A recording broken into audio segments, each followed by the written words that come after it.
This is part 4 of the Airfoils section of our Aeronautical Engineering course. At the end of part 3 we were talking about dihedral. Dihedral is what you have when the wing tips are higher than the wing roots. The wing looks sort of like a V as opposed to looking like a straight line across there. Some high-wing airplanes have no dihedral, it's just straight across, but most have a little bit of dihedral. Low-wing airplanes have more dihedral. The reason is because when the wing tips go up higher than the wing roots, then the average height of the wing is a little higher than it would have been, and that makes the center of gravity not quite so much higher above the wing. The lower you can get that center of gravity on a low-wing airplane, the better, because when the center of gravity is up above the wing, it has to be moved forward in order to have stability. Dihedral on any airplane contributes to lateral stability. The wing that is higher deflects air so that this higher wing is pushed toward the center of the airplane. See right there, the high wing's deflecting the air away. Air is hitting both wings, but it's lifting on this low wing a little more. That tends to straighten out the airplane, to level it out, level the wings. Okay, this airplane is flying toward us and banked to its left. See its propeller right there? It's turning to its left, our right. The air deflected by its right wing pushes the plane to its left, contributing to lateral stability. Okay, an airplane has 3 axes, A-X-E-S. I guess if you're talking about an axe that you cut wood with, the plural that would be axes. But when you're talking about the word A-X-I-S, axis, the plural of that is axes. It has a longitudinal axis which goes from the front of the airplane to the back of the airplane. The airplane rolls about its longitudinal axis when you move the ailerons. They're the little things out on the wings here that go up and down, make the wings go up and down. Okay, you have a lateral axis which goes from one side to the other side of the airplane. The airplane pitches on its lateral axis when you move the elevator, which is back there at the tail. When you pull the yoke back and the elevator pushes air up more, that makes the nose go up, so it pitches up about its lateral axis. When you push the yoke or the stick forward, the elevator is not lifting quite so much and the nose of the airplane goes down, pitches down about its lateral axis. Okay, the third axis is the vertical axis. It just goes straight up. When you move the rudder pedals, the nose of the airplane swings over to the left or to the right, depending on which rudder pedal you push, and it rotates about its vertical axis.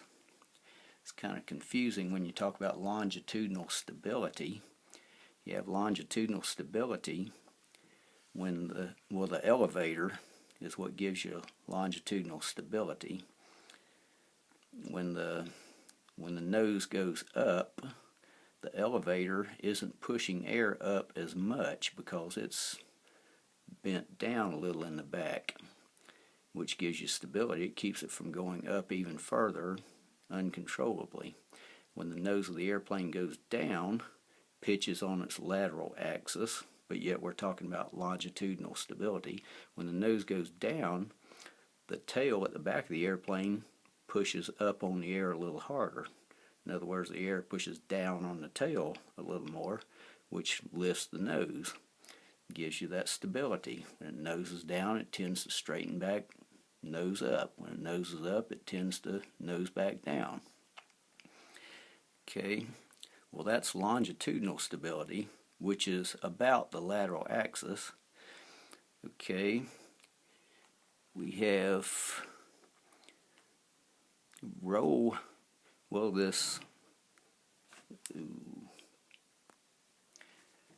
we have longitudinal stability about the lateral axis, and we have lateral stability about the longitudinal axis. When the airplane rolls to one side and the low wing pushes up is pushed up more than the high wing is pushed up, it tends to straighten out, so you have that lateral stability about the longitudinal axis. And as far as the other stability about the vertical axis, well, anytime you give it one rudder or the other, the tail of the plane swings over and the air tends to push that tail back straight. So there's your stability on that axis. Okay, the aspect ratio of an airplane is the ratio of its wingspan to its wing chord. See this little airplane we've drawn here? It has a 30-foot wingspan and a 5-foot wing chord. So its aspect ratio is going to be the wingspan 30 feet. Wingspan equals 30 feet divided by its chord, which is 5 feet. 30 divided by 5 is 6. Feet divided by feet is 1. So we have an aspect ratio of 6. It has no units to it. It's not 6 cows or 6 meters or 6 feet or yards, whatever. It's just 6. Another way of defining aspect ratio is wingspan squared over wing area.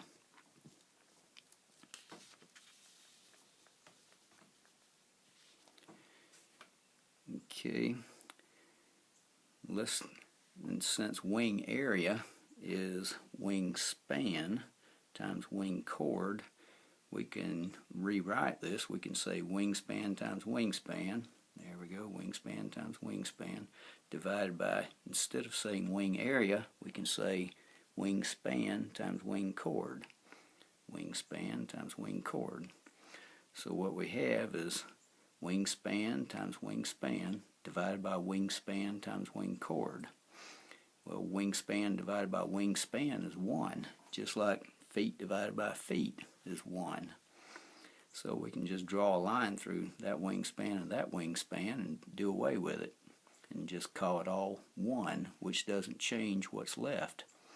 So what we have left is wingspan divided by wing chord. Okay, using this formula enables us to calculate the aspect ratio of an airplane that has a longer chord toward the root than the chord toward the tip. Remember this airplane from a few pages ago? See, there it is. Yeah, the wing chord here at the root is longer than the chord toward the tip, so we can't just say the regular old formula, wing span divided by wing chord, because we don't know which chord to use.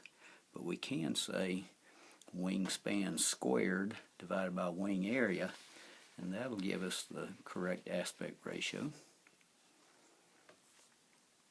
Okay, sailplanes have high aspect ratios. They're aerodynamically very efficient, but they have to have very strong wing spars because they have long spans. It's like a fishing pole. If you have a long fishing pole and a heavy fish hanging from the end of it, you have a lot of bending moment on the other end of the fishing pole that you're hanging on to, up where your hand and the reel are. And that's how the spars on sailplanes have to be. Fighter jets have very low aspect ratios because their wingspans are minimal. Gliding long distances is not a priority with fighter jets. Okay, the table and graph on page 5, remember that right there. We'll be referring back to that shortly. Indicate the lift coefficient. See there, C means coefficient, little L by it means lift. Drag coefficient, big C with a little subscript D. Center of pressure, little c dot, little p dot, or lowercase c, lowercase p. And lift to drag ratio, L over D, for various angles of attack of a Clark Y airfoil and a NACA 2312 airfoil. See, here's the Clark Y information. This column tells the lift coefficient. This column shows what the different angles of attack are. This column shows the drag coefficients at these various angles of attack.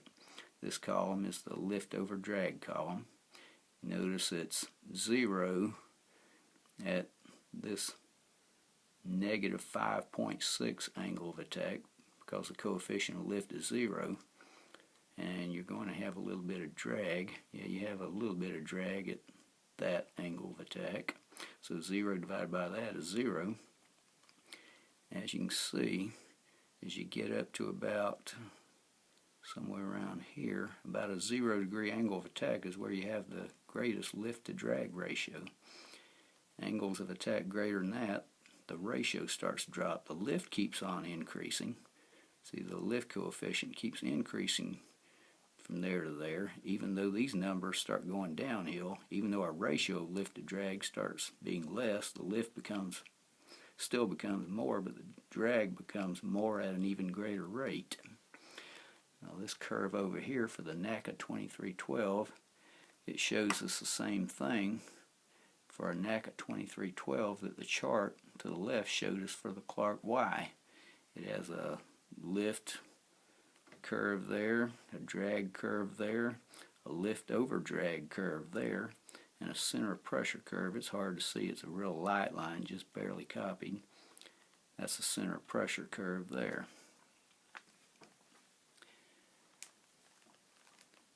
Okay.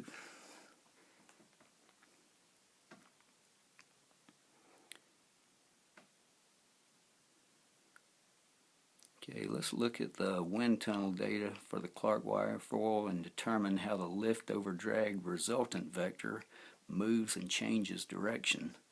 This is the resultant vector. Okay, here's an airfoil moving through the air. The angle of attack is alpha. See that Greek letter alpha there? The angle from there to there, from there to there. That's alpha, our angle of attack. The arrow pointing straight up, this one, is the lift vector. The arrow pointing straight back is the drag vector. The slanting arrow is the resultant vector, with the lift and drag vectors being the vertical and horizontal components of this vector. Okay, the lift vector is the vertical component, drag vector is the horizontal component of the resultant vector. The lift vector is perpendicular to the relative wind, and the drag vector is parallel to the relative wind. See, you might think that the lift vector would be perpendicular to the chord. It is, in one particular case, at a 0-degree angle of attack. But in all other cases, the lift vector is not perpendicular to the chord, it's perpendicular to the relative wind, and the drag vector is parallel to it.